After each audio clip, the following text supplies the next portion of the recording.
Yung lakay, yung special child ko, ay tinuturuan ko na magluto-luto. Ayan. Ayan. Tinuruan ko na rin magprito-prito. Kasi yung kuya niya nakapag-asawa na. Eh siyempre, Kasal naman sa kakasal na yung kuya niya ngayong taon na ito.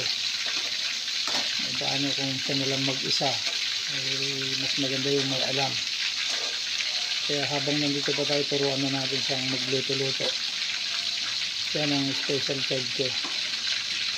Marami naman na siyang alam lutuin, tulad ng pancit canton, noodles, yan, nilagang itlog.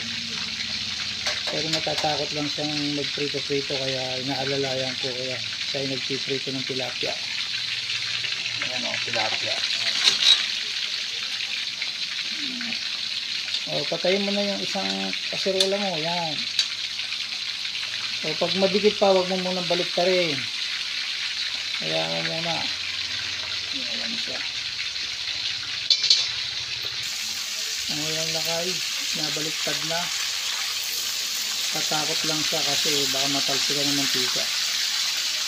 Tinuturuan ko na magprito-prito. O, kababaliktad lang yan. Okay na yan. Mamaya mo nagalaw-galay para di madurog. Natatakot lang siya pag tumitulansit yung mga pinipito niya.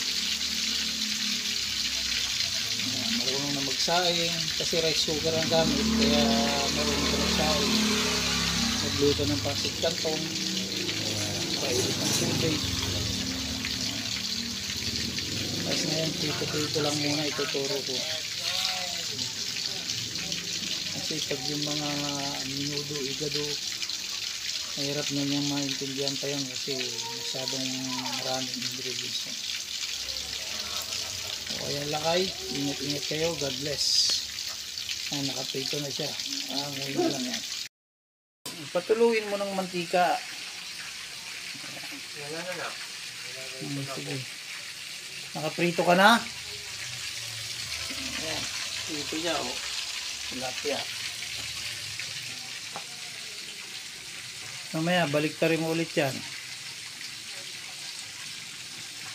O yan lakay, marunong na siya magprito-prito. Ayan. Special child ko yan.